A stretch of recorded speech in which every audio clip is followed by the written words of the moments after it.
Михаил ни остави една звезда ревю. Въпреки всички позитивни отзиви от клиенти до момента, Михаил реши, че трябва да сподели колко е недоволен и за целта дори избра да покани свой приятел, който никога не е бил наш клиент, и той да остави още едно негативно ревю.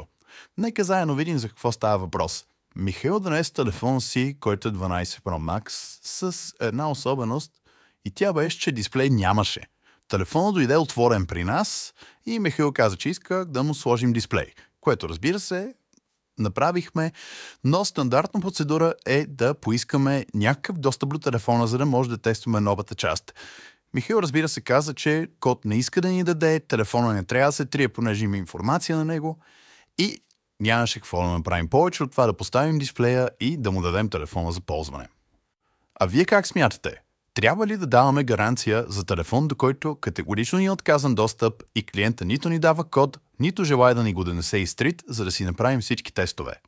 Особено когато на сайта е написано на всяка една страница за ремонт, че може да донесеш телефона си без никакъв код, без да ни даваш достъп до каквото да било, стига само устройството да бъде изтрито до фабрични настройки, за да можем ние да го тестваме.